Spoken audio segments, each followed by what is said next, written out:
আসসালামু আলাইকুম। প্রিয় ছাত্রছাত্রী, আশা করছি তোমরা সবাই ভালো আছো। তোমাদের সাথে আজকে আইটি ক্লাস নিয়ে হাজির হলাম।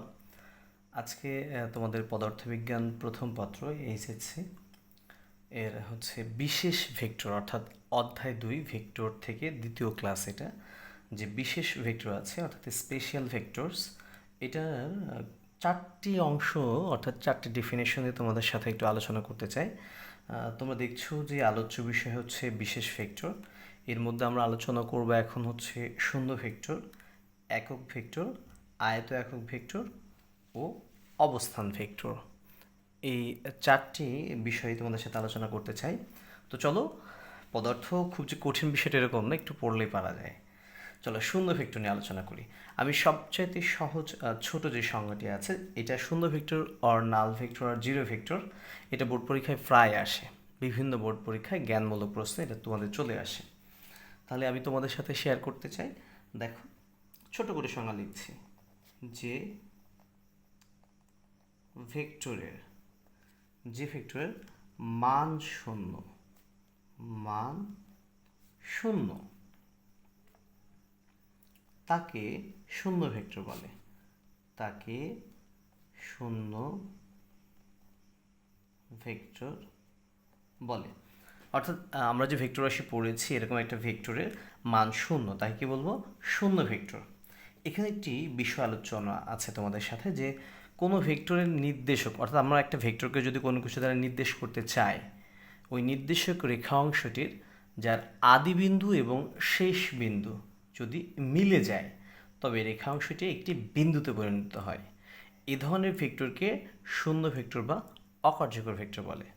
কেমন? ধরো যে আমি এরকম একটি ভেক্টর, একটা চিহ্ন ধরো দিলাম, জাস্ট মনে করো আর কি। হ্যাঁ, তো এইটা ধরো এখান থেকে নিতে নিতে যদি আমি এই জায়গায় চলে আসি, তাহলে এইটা টান দিয়ে নিয়ে আসলাম। যেমন আমরা অনেক সময় জুম ইন জুম আউট করি আর কি। তো রমান দেখো, কলমটা আমি এখান থেকে এখানে ফেলে দিলাম, এই যে ডট।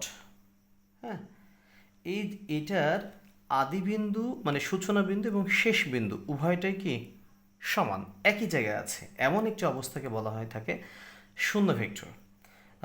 আমরা দেখো, আমরা যদি এটাকে ভেক্টর আকারে প্রকাশ করেছি, তাহলে এটা হচ্ছে আদি বলি, আদি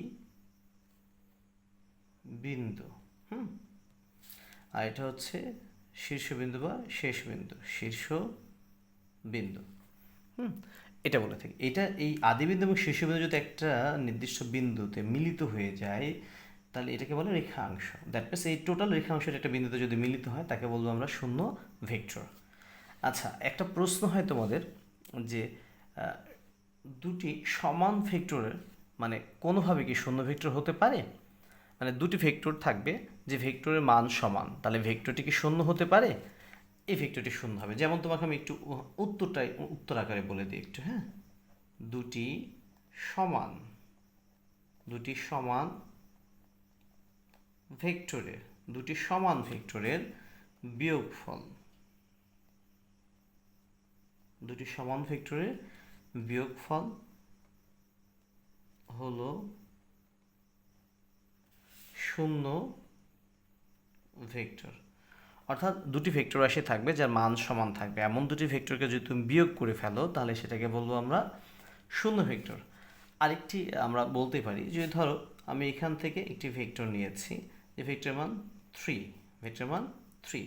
ধরো এটা f1 vector is equal two, এর মানটা বললাম 3। তাহলে ঠিক এখান থেকে তার ঠিক বিয়োগফল করতে হলে বিপরীতমুখী হওয়া লাগবে। তাহলে এটা ধরো f2 ইজ ইকুয়াল টু কি হবে আমাদের? -3। তাহলে বিপরীতমুখী -3, তাই না? আর যদি তুমি বলো, আমরা যেমন নিউটনের তৃতীয় সূত্র থেকে পড়েছি, ক্রিয়াবল প্রতিক্রিয়া বল পরস্পর সমান, তাহলে এই যে ফোর্সটা, মূলত এই ফোর্সটা, এটা যদি প্লাস ফোর্স হয়, তাহলে এটা কি হবে? Minus force. তো এই দুটো যদি যোগ করো, তাও কি জিরো হয়? যেমন ধরো আমি তোমাকে যদি বলি যে f1 প্লাস f2, f1 3 -3 হয়ে গেল কত? 0। আবার শুধু যখন তুমি মাইনাস দিবা না, মনে করো এটা মাইনাস দিলা না, তাহলে এই দুটো ভেক্টরের বিয়োগফল অর্থাৎ f1 মাইনাস f2, 3 -3, তাও কি হয়? 0 হয়। এই ক্ষেত্রে এই ভেক্টরটিকে আমরা বলবো শূন্য ভেক্টর বা জিরো ভেক্টর। একটা 2 নম্বরের প্রশ্ন তোমাদের বোর্ড পরীক্ষায় প্রায়শ আসে, যেটা হচ্ছে নাল ভেক্টরের সুনির্দিষ্ট দিক নেই কেন? ব্যাখ্যা করো। এখন এই জাতীয় প্রশ্নের ক্ষেত্রে যেহেতু নাম্বার 2 এটাকে অনুধাবনমূলক প্রশ্ন তোমাদের জন্য আসে, সেক্ষেত্রে প্রথমত আমরা নাল ভেক্টরের সংজ্ঞা দেবো। আমরা নাল ভেক্টরের সংজ্ঞা একটু আগে কী পড়লাম? যে ভেক্টরের মান শূন্য হয় তাকে কি বলবো? শূন্য ভেক্টর বা নাল ভেক্টর বলবো। এই সংজ্ঞা দেওয়ার পর আমরা বলবো কোনো ভেক্টর নির্দেশক রেখাটি, অর্থাৎ একটা ভেক্টর যেটাকে আমরা নির্দেশ করব, এমন একটি ভেক্টর নির্দেশক রেখাটির আদিবিন্দু এবং শেষ বিন্দু যদি মিশে যায়, অর্থাৎ এই যে এখানে লিখলাম আদিবিন্দু এবং শীর্ষবিন্দু বা শেষ বিন্দু যদি পরস্পর মিলে যায়, তাহলে সেটা একটি বিন্দুতে পরিণত হয়। কি পরিণত হবে? সেটি এই যে মিলিত হয়ে গেলে একটি পয়েন্ট বা বিন্দুতে পরিণত হয়। এই ধরনের ভেক্টরকে আমরা কি বলবো? শূন্য ভেক্টর। তাহলে আমি কি বললাম তোমাদের? তুমি প্রথম লাইন লিখতে পারো যে আমরা জানি যে সকল ভেক্টরের মান শূন্য তাকে বলা হয় শূন্য ভেক্টর। শূন্য ভেক্টরের সুনির্দিষ্ট দিক নেই, ব্যাখ্যা করা হলো। তারপরে বলবো আমরা জানি কোনো ভেক্টরের নির্দেশক রেখাটি আদিবিন্দু এবং যদি শেষ বিন্দু বা শীর্ষবিন্দু একটি মিলে যায়, তবে যে রেখা অংশটি একটি বিন্দুতে পরিণত হবে। আদিবিন্দু শীর্ষবিন্দু মিলিত হয়ে গেলে এর যে রেখা অংশটি এটা যে বিন্দুতে পরিণত হয় তাকেই বলা হয় মূলত শূন্য ভেক্টর বা নাল ভেক্টর। আসো এরপর আমরা আরেকটি বিষয় আলোচনা করি, সেটা হচ্ছে ইউনিট ভেক্টর অর একক ভেক্টর। বোর্ড পরীক্ষায় এটাও প্রায় আসে, একক ভেক্টর। দেখো আমরা প্রিভিয়াসলি পড়লাম, একটু আগে পড়েছি যে ভেক্টরের মান শূন্য তাকে বলা হয় নাল ভেক্টর বা শূন্য ভেক্টর। এই একক ভেক্টরের কাছাকাছি শূন্য না হয় 1 হয়। তার মানে দেখো সংজ্ঞাটা আগে লিখি, তারপর তোমাদের একটু বলে দিচ্ছি। দেখো যে ভেক্টরের মান একক তাকে একক ভেক্টর বলে। তাহলে যে ভেক্টরের মান হলো একক তাকে আমরা কি বলবো? একক ভেক্টর নামে আখ্যায়িত করব। একক ভেক্টর নির্ণয় করার একটু নিয়ম আছে আর কি। একক ভেক্টর, ধরো আমি একটি ভেক্টর বিবেচনা করলাম, এটা হলো আমাদের ভেক্টর। এর মান আমরা মডুলাস এ দ্বারা এরকম লিখতে পারি, অর এ বলতে পারি।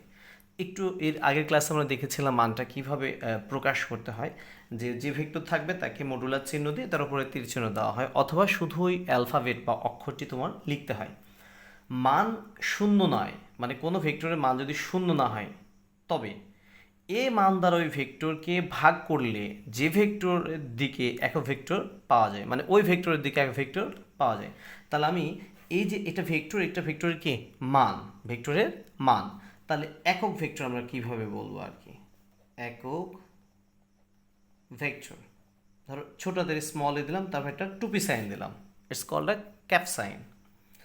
তাহলে উপরে থাকবে ভেক্টর আর নিচে থাকবে ভেক্টরের মান। তাহলে আমরা বলতে পারি ভেক্টর আর নিচে হচ্ছে ভেক্টরের মান। এইটাই মূলত আমাদের কি বলা হয়? একক ভেক্টর আর কি, অর ইউনিট ভেক্টর। এটার একটু ম্যাথ আছে আর কি, যেটা অ্যাডমিশন এবং এমসিকিউতে আসে বোর্ড পরীক্ষায় তোমাদের জন্য। এটার যে ম্যাথ আছে সেটা করতে হলে তোমাকে জানতে হবে আয়ত একক ভেক্টর। চলো আমরা আগে আয়ত একক ভেক্টর সম্পর্কে একটু জেনে আসি। 3 নাম্বার আমরা একটু আলোচনা করব আয়ত একক ভেক্টর। এইটা আমি তোমাদের সুবিধার জন্য সংজ্ঞাটা একটু লিখে এবং বলে দিচ্ছি। দেখো আমি তোমাদের সাথে এটুকু আলোচনা করতে পারি, আমি একটু পেন নিচ্ছি বোঝানোর সুবিধার্থে।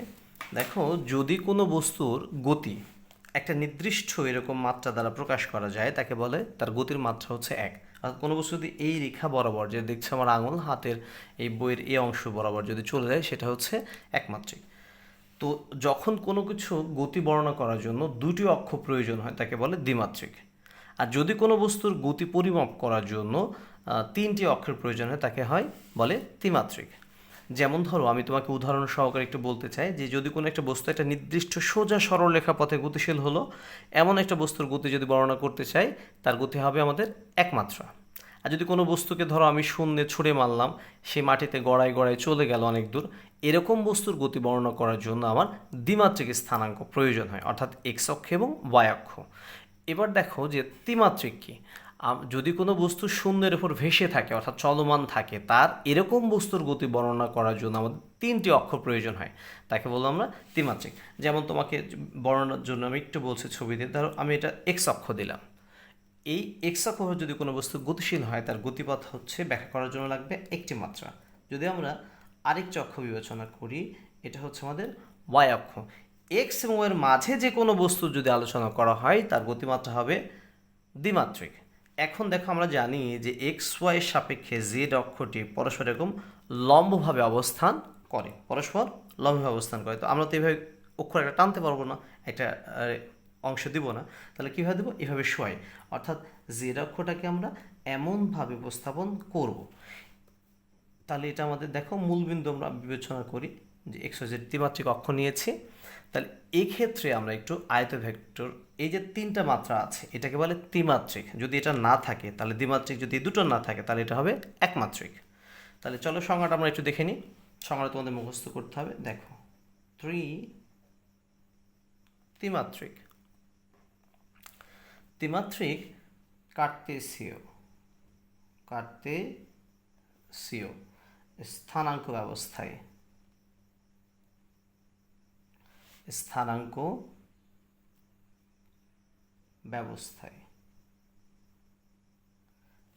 ব্যবস্থায়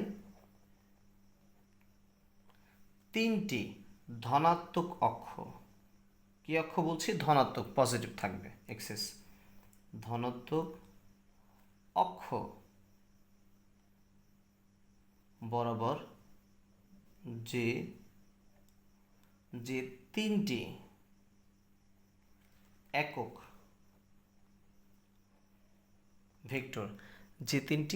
একক ভেক্টর, বিবেচনা করা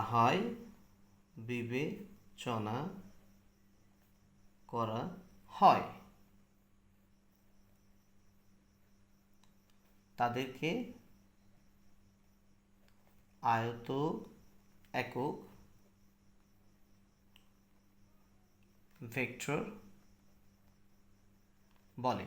তাহলে দেখো ত্রিমাত্রিক এটাকে বলে কার্তেসীয় স্থানাঙ্ক ব্যবস্থায় তিনটি ধনাত্মক অক্ষ, একটা এক্স অক্ষ, একটা ওয়াই অক্ষ, জেড অক্ষ। যদি তুমি ধরো এইভাবে টান দিতা, তাহলে এটা হলো এক্স প্রাইম এক্সিস, তাহলে এটা কি মাইনাস বলতো, তার মানে আমার এগুলো সব কি পজিটিভ অক্ষ। তাহলে আমার এগুলো কি অক্ষ হবে, পজিটিভ। তাহলে এই পাশে এই ডট ডট করে দিলাম, এটা কি হবে প্রাইম, এক্স প্রাইম। তাহলে এদিকে দিলে ডট ডট করে এটা আমরা বলবো হচ্ছে ওয়াই প্রাইম। এই বরাবর যদি বলি তাহলে এটা কী হবে, জেড প্রাইম। তাহলে আমাদের এখানে তিনটি একক ভেক্টর বলেছে, দেখো যে তিনটি ধনাত্মক অক্ষ বরাবর যে তিনটি একক ভেক্টর বিবেচনা করে। একক ভেক্টর কেমন, এটা হচ্ছে তোমার আই, এরকম ক্যাপ সাইন দিতে হবে, হ্যাঁ। এটা হচ্ছে আমাদের জে, আর এটা হচ্ছে আমাদের কে। এই যে তিনটি দিলাম, এই তিনটাকে বলে হচ্ছে কি আমাদের আয়ত একক ভেক্টর। তাহলে ধনাত্মক এক্স অক্ষ বরাবর আই একক ভেক্টর, ওয়াই অক্ষ বরাবর জে একক ভেক্টর এবং কে জেড অক্ষ বরাবর কে আয়ত একক ভেক্টর বিবেচনা করা হয় আর কি। তো এই তিনটি একক ভেক্টর দেখো এর সাথে ভ্যালু কত আছে, জাস্ট অনলি 1, অর্থাৎ এই তিনটি ভেক্টর আয়ত একক ভেক্টর, যেমন এটা বললাম আই, হ্যাঁ, এই ক্যাপ সাইন এর মান, তারপরে এই জে ক্যাপ সাইন এবং ইকুয়াল এই যে ক্যাপ সাইন ইজিক্যালটির ভ্যালুটা কত হবে 1, এর সহগ কত আছে দেখো তো 1 আছে, তার মানে ভ্যালুর মানটা কি 1, ভ্যালুর মানটা কি হবে 1। এরপরে আমরা অবস্থান ভেক্টর নিয়ে একটু আলোচনা করতে চাই, অর পজিশন ভেক্টর, হ্যাঁ, অবস্থান ভেক্টর। দেখো কোনো বস্তু বা ব্যক্তি বা কোনো কিছুর অবস্থান ব্যাখ্যা করার জন্য যে কাঠামো ব্যবহার করা হয় তাকে বলা হয় প্রসঙ্গ কাঠামো, জাস্ট ইমাজিন, মনে করো যে আমি এক্স আর ওয়াই অক্ষ বরাবর এখানে একটা বস্তু আছে পি, তাহলে তুমি কার সাপেক্ষে ধরবে, এক্স ওয়াইয়ের জন্য এই বিন্দু ও থেকে আমরা যদি বিবেচনা করি, এই যে এক্স এবং ওয়াই, এই ও বিন্দুটা হচ্ছে রেফারেন্স ফ্রেম, বা প্রসঙ্গ কাঠামো বলে। তাহলে এক্স ওয়াই জেড যে থাকে এটাকে মূলত কী বলা হয়, প্রসঙ্গ কাঠামো। তাহলে চলো আমরা অবস্থান ভেক্টরটা বলি। প্রসঙ্গ কাঠামো, কাঠামোর মূলবিন্দুর সাপেক্ষে, মূলবিন্দুর সাপেক্ষে যে ভেক্টর দিয়ে কোনো বিন্দুর অবস্থান, তাহলে দেখো প্রসঙ্গ কাঠামো মূলবিন্দুর সাপেক্ষে যে ভেক্টর দিয়ে কোনো বিন্দুর অবস্থান নির্দেশ করা হয়, অবস্থান নির্দেশ করা হয়, তাকে অবস্থান ভেক্টর বলে, তাকে অবস্থান ভেক্টর বলে। তার মানে আমি যদি তোমাকে যে উদাহরণটা দিলাম, ধরো এই যে আরেকবার বলছি অবস্থান ভেক্টর কি, ধরো এটা এক্স অক্ষ, এটা আমরা কি বললাম ওয়াই অক্ষ, এক্স অক্ষ এবং ওয়াই অক্ষ। তাহলে এর মূলবিন্দু কি ও আছে। তো ধরো একটি বস্তু এখানে আছে আমাদের কিউ, তাহলে ও বিন্দু থেকে রেখা টান দাও। আমরা যদি চাই তাহলে দেখো এটা হচ্ছে আনুভূমিক রেখা, এই রেখাটা কি আনুভূমিক এক্স অক্ষ বরাবর, এবং এখান থেকে যে টানলাম এটা হচ্ছে লম্ব অংশ, এটা কি অংশ লম্ব অংশ আছে। তার মানে আমাদের এক্স অক্ষ কিন্তু তোমার কি আছে আই, এক্স অক্ষ কি আছে আই ভেক্টর, এক্স অক্ষ কি ভেক্টর আছে আই ভেক্টর আছে, আর ওয়াই অক্ষ কি ভেক্টর তোমার জে ভেক্টর আছে। এ দুটি ভেক্টর, হ্যাঁ কি ভেক্টর তুমি বিবেচনা করবা জে ভেক্টর, উপরে ক্যাপ সাইন দেবো, আই একটা ভেক্টর জে একটা ভেক্টর, হ্যাঁ। তাহলে দেখো এই যে ও এবং কিউ এটাকে আমরা অবস্থান ভেক্টর আর দ্বারা প্রকাশ করবো, কি ভেক্টর আর দ্বারা। তাহলে এই আরটা কি হতে পারে, তাহলে দেখো আর কিন্তু দ্বিমাত্রিক নিয়েছে, আমরা কয় মাত্রিক নিয়েছি এক্স অক্ষ ওয়াই অক্ষ, কয় মাত্রিক নিয়েছি দ্বিমাত্রিক। তাহলে আর ভেক্টর ইজ ইকুয়াল টু আমরা এইভাবে লিখতে পারি, ধরো এক্স আই প্লাস ওয়াই কি ভেক্টর জে। আচ্ছা যদি তুমি ত্রিমাত্রিক বিবেচনা করতা তাহলে এই অবস্থান ভেক্টর আর হতো x i plus y j plus z k লিখতা কে হতো, এই তিনটা অক্ষ হতো ত্রিমাত্রিক। তাহলে এটা এই যে আমি লিখলাম O Q is equal to r vector, এটা লিখলাম। তাহলে এটার মানটা কি হতে পারে, কি লিখবো মান, এই যে মডুলাস দিবা আর লিখলা, হ্যাঁ মডুলাস এবং আর লিখবা, ইজ ইকাল টু কি দিবে is equal to root over x square, আয়ের সাথে যা থাকবে সেটাকে স্কোয়ার করে দেবা, প্লাস জেড কি আছে ওয়াই স্কোয়ার। আর যদি জেড থাকতো তাহলে কি হতো এখানে জেড স্কোয়ার হতো। এটাই হচ্ছে মূলত আমাদের কি অবস্থান ভেক্টর, অবস্থান ভেক্টর। এখন অবস্থান ভেক্টর যদি তুমি একক ভেক্টর নির্ণয় করতে চাও, দেখো ওইটারই দেখাচ্ছে তোমাদের, একটু আলোচনা করছে, হ্যাঁ। অবস্থান ভেক্টরের অবস্থান ভেক্টরের একক ভেক্টর, ভেক্টরের একক ভেক্টর, একক ভেক্টর। তাহলে আর দেখো আমরা আর টুপি সাইন দেব, আর ভেক্টর ভেক্টরের কি মান, তাহলে রুট ওভার এক্স স্কোয়ার, দুঃখিত আর এর জন্য দেখো আর ভেক্টর তো আমরা এক্স আই লিখেছি, ওয়াই কি লিখছি জে, আর নিচে কি দেবো মান root over x square plus কি দেবো ওয়াই স্কোয়ার দেবো, ঠিক আছে।